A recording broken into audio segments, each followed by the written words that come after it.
Discussion professor Manoj Kumar Jha. Manoj ji, हाँ please. बैठ के भी बोल सकते, खड़े होकर भी बोल सकते। सर खड़ा होना चाहूंगा पीठ के सामने। खड़े हो जाइए। शुक्रिया सभापति महोदय,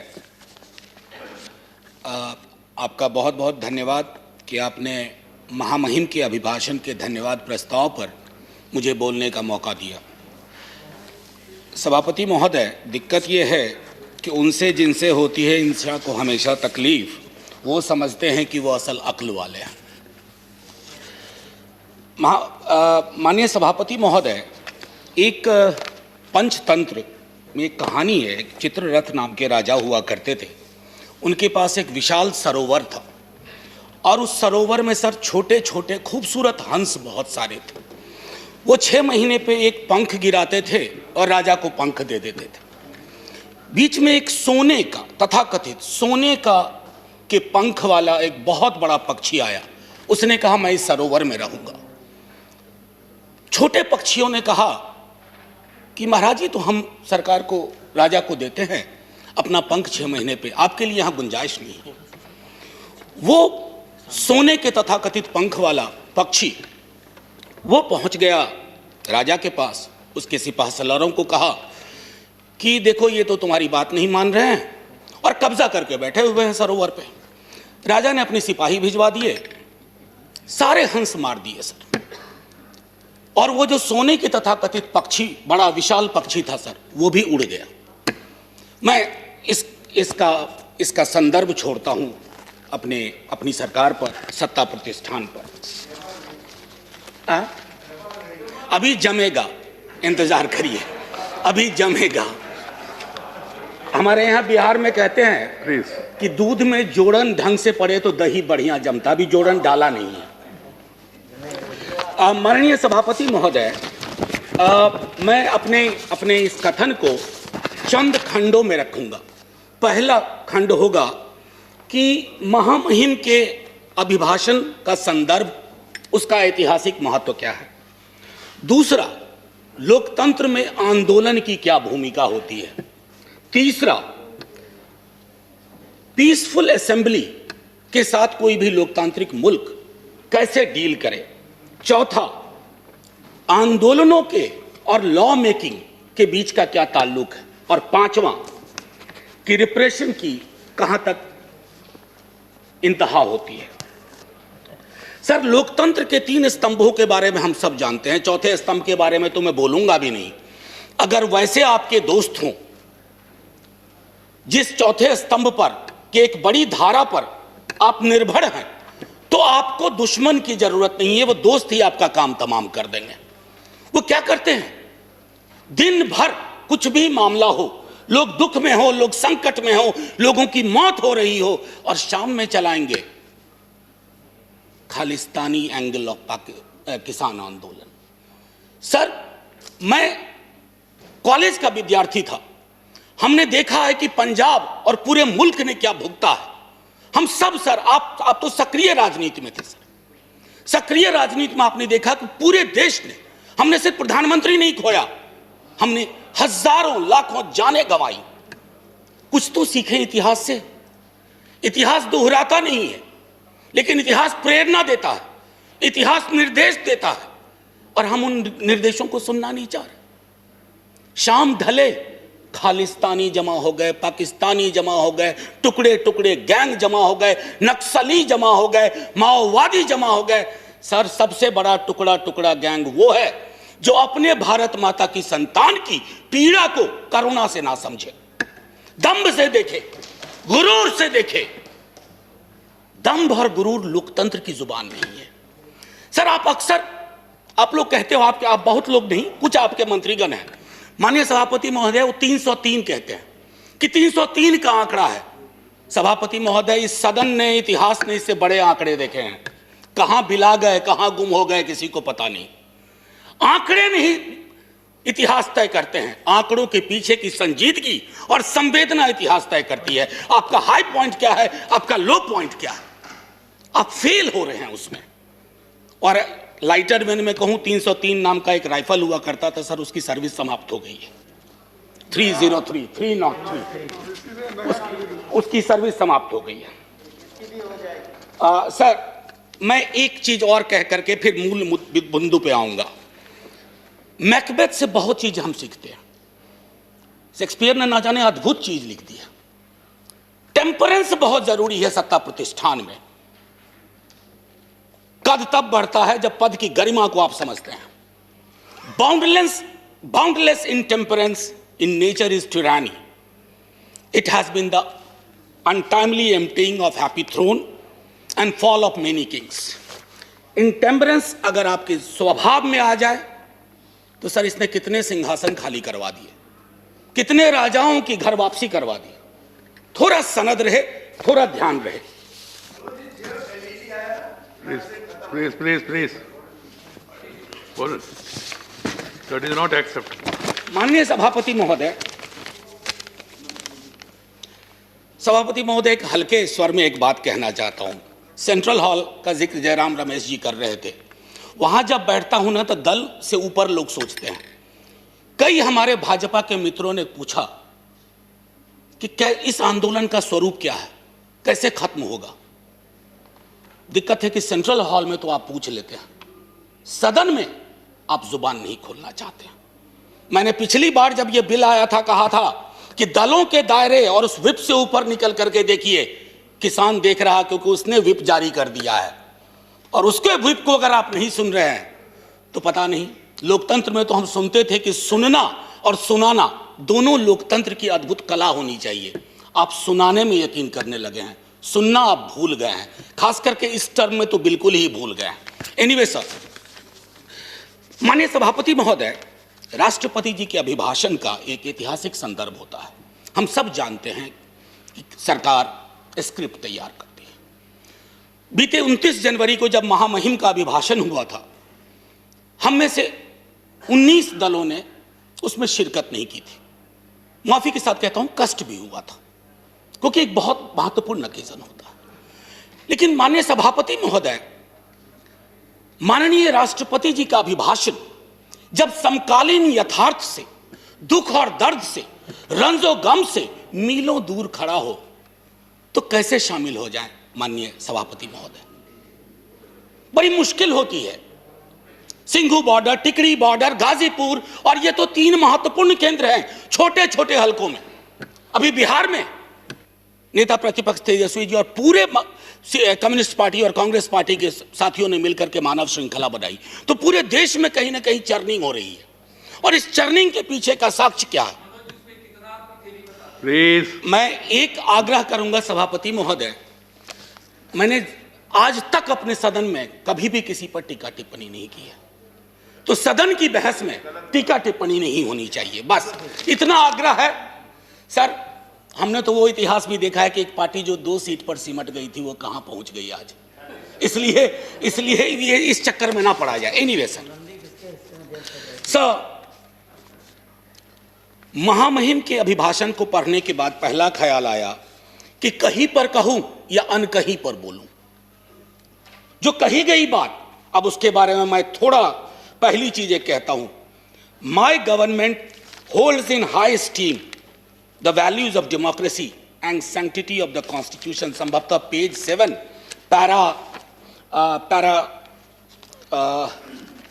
पैरा 25 होना चाहिए, मेरी मेमोरी अगर सर्व करती है सही। Yes, para 25।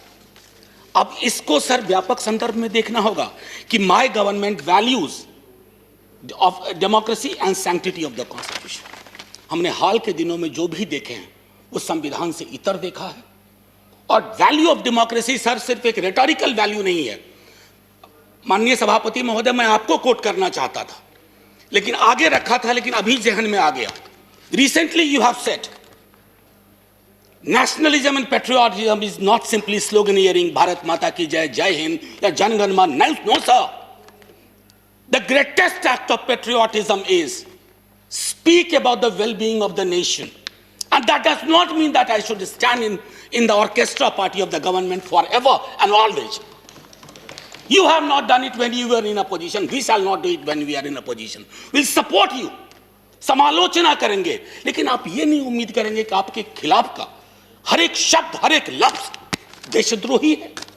मैंने पहले सदन में कहा था सर, एक मशीन बनवाइए, कोरोना की वैक्सीन तैयार हुई, एक मशीन बनवाइए कि किसके अंदर देशभक्ति का पारा कितना है। सर, हो सकता है आपको झटका लग जाए। देशभक्ति स्लीव पे नहीं चलती है, यहां रहती है, दिल में, उसका सीने से कम ताल्लुक। एनीवे सर, मैं आपको इसलिए कोट किया। और एक और इंटरेस्टिंग चीज सर, अभी बंगाल में चुनाव है, तो पेज नंबर 26 पैरा 91 गुरुदेव के बड़े भाई का जिक्र हुआ, ज्योतिन्द्रनाथ टैगोर। चौल रे चौल शोभे भारतो सौंतान, बहुत अच्छा लगा। लेकिन इसके बाद जोड़ दीजिए गुरुदेव की अपनी line, where the mind is without fear and the head is held high. कहां है? दोनों को जोड़ के देखिए। ये चेरी पिकिंग नहीं चलती है डेमोक्रेसी में। आप चेरी पिकिंग के उस्ताद हो गए। चेरी पिकिंग मैं समझता हूं माननीय सभापति महोदय, आंदोलन लोकतंत्र की जीवंतता का उदाहरण होता है। जिंदा लोकतंत्र और स्वस्थ लोकतंत्र आंदोलन के साथ सदैव निरंतर संवाद की कोशिश करता है। सर, एक आशय मैं यहां रखना चाहता हूं। दिल्ली विश्वविद्यालय में जिस विभाग में मैं पढ़ाता हूं, एक विषय मेरा मूवमेंट भी है। सर, बहुत सालों से पढ़ाया है आंदोलन। आंदोलन की सर 3 चीज होती है महत्वपूर्ण: एलिनेशन, अट्रैक्शन, कन्वर्जन।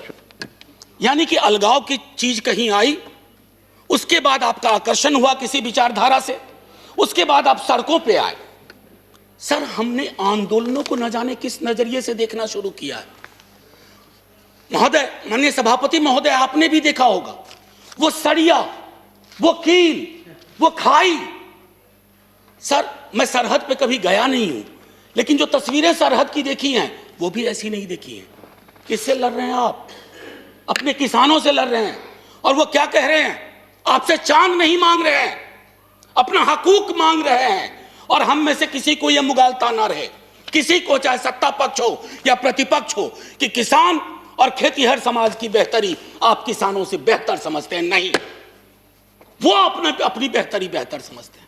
आप उनको समझाने चले कि तुम्हारे लिए हम कानून ला रहे हैं, बहुत बढ़िया कानून है। क्यों समझाने की जरूरत पड़ रही है? क्यों खालिस्तान पाकिस्तान टुकड़े टुकड़े एंगल लाने की जरूरत पड़ रही है? अरे, हमारा लोकतंत्र बहुत मजबूत है, किसी के एक ट्वीट से कमजोर नहीं होगा। आपने विमर्श को कमजोर कर दिया है। इतना मजबूत लोकतंत्र है सर। मैं तो कभी कभी सोचता हूं, अगर आपके दौर में जयप्रकाश जी का आंदोलन हुआ होता। इस सदन में अभी कई लोग हैं जो जयप्रकाश जी के आंदोलन से निकले हुए हैं, इंक्लूडिंग सभापति महोदय। जेपी की आंदोलन की कल्पना करिए, अगर जेपी को इन खाई, बाड़ों, कटीले तार देखना पड़ता तो क्या होता सर? कई मित्र हमारे बिहार से भी हैं जो जेपी आंदोलन से निकले हैं। एक बार सोचे दलीय दायरों को छोड़ करके कि आंदोलन को डील करने का क्या यह नजरिया उचित है? आप कहिएगा नहीं। सर, मैं पहले भी इस सदन में कह चुका हूं। आप कहते हैं 11 दौर की बातचीत हुई है। दिक्कत क्या है ना सर, किसी भी सत्ता प्रतिष्ठान में एकालाप और वार्तालाप का फर्क समझना चाहिए। There is a difference between monologue and dialogue. आपके साथ दिक्कत है कि आप मोनोलॉग को डायलॉग का कपड़ा पहनाते हैं। ऊपर से मैंने माननीय मंत्री महोदय को सुना जो वार्ता में थे, उन्होंने कहा कि हमने ये दिया, हमने वो दिया, हमने ये दिया। सर, लोकतंत्र में खैरात की जुबान नहीं होती है। आप देने वाले कौन होते हैं, हम देने वाले कौन होते हैं? अरे, दे तो वो रहे हैं, 303 का आंकड़ा उन्होंने ही दिया आपको, और आगे के 3 और 0 कब उड़ा जाए ये भी वही तय कर देंगे। इसलिए ये जुबान बंद करिए, एकालाप और वार्तालाप के बीच की दूरी को खत्म करिए। सर, मैं पहले भी इस सदन में कह चुका हूं कि देश कागज पर बना नक्शा नहीं है। देश सिर्फ सेना, पुलिस के जवान, जनगण मन, वंदे मातरम नहीं है। देश रिश्तों से बनता है सर, और आपने रिश्तों को रिसा दिया है, रिसा दिया है। जब तक आप इस बात को नहीं समझेंगे कि मुल्क रिश्तों से बनता है, आपने कितने रिश्ते खत्म कर दिए। अरे सरकारें पुल बनाने के लिए लाई जाती हैं, चाहे नदियों पर पुल हो या रिश्तों का पुल हो। आपने तो पुल के बदले दीवारें खड़ी कर दी, वो भी कटीली।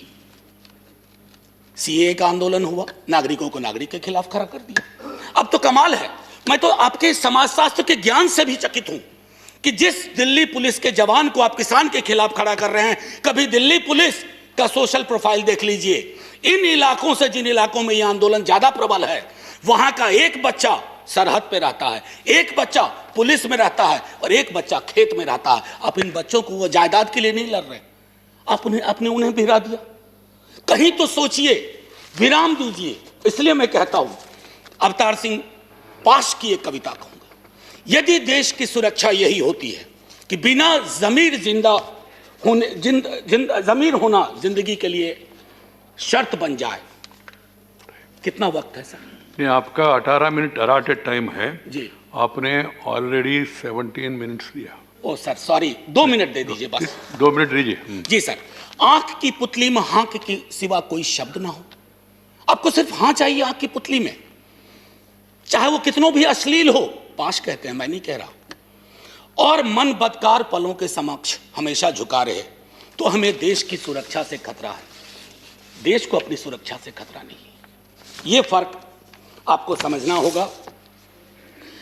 माननीय सभापति महोदय, इस 2 मिनट का प्रयोग मैं, आपने किसान को लेकर के जितनी बातें कही उस पर, उन बिलों के बारे में पहले मैं बोल चुका हूं पिछले सत्र में। मैं सिर्फ इतना कहना चाहूंगा कि बिहार में एमएसपी 2006 में खत्म की गई। बिहार के किसान की आय के बारे में आपको मैं आंकड़ा दूं उचित नहीं होगा, आपके पास आंकड़ों का भंडार है, आप तो आंकड़े तैयार कर लेते हैं, बल्कि कभी कभी पका भी लेते हैं प्रेशर कुकर में। मैं सिर्फ इतना कहूंगा कि आप बिहार के मॉडल को, हम तो सोच रहे थे कि बिहार को, आप ही की सरकार को दोष नहीं दे रहा हूं, बीती कई सरकारों ने बिहार को लेबर सप्लाई का स्टेट बना के रख दिया है। हमारा काम है मजदूर भेजना पूरे देश में, और हमने कोरोना के काल में वो सब देखा है। हम तो सोच रहे थे कि हमारे बिहार का किसान, हालांकि किसान नहीं रहा, वो खेतीहर मजदूर हो गया। हम सोच रहे थे कि उन्हें भी पंजाब हरियाणा की तरह। सर, आपने क्या किया? वो मॉडल आप चाह रहे हैं पंजाब हरियाणा में बिहार की तरह हालात हो जाए। कभी कभी मुझे इस बात का अंदेशा होता है कि संसद का भी वर्ग चरित्र बदल गया है। अभी संसद में किसान और किसानी समाज से आने वाले लोग अगर होते, आप इतनी आसानी से बुलडोज नहीं कर पाते। मेरे स्वयं के नेता, कई मसले ऐसे आए, लालू प्रसाद जी, उन्होंने यह तय किया, और आपके भी लोग थे, आप उनको भूल चुके हैं, जिन लोगों ने खड़ा होकर के कहा कि यह हम नहीं होने देंगे। सर, अभी भी आपकी रीढ़ किसान और किसानी ही है। ये जो 303 का आंकड़ा आ रहा है ना सर, किसी के कोल्ड स्टोरेज से नहीं आ रहा है, किसी के गोडाउन से नहीं आ रहा है। 303 के आंकड़े को एक बार सर, और मैं इससे पहले कि जय हिंद कहूं, मैं माननीय सभापति महोदय अभी भी हाथ जोड़ के सरकार से आग्रह करूंगा। इतिहास में ऐसे क्षण आते हैं जब आप दुविधा में होते हैं। प्लीज, आपके माध्यम से रिक्वेस्ट कर रहा हूं, हाथ जोड़ करके आप दर्द समझिए किसानों का।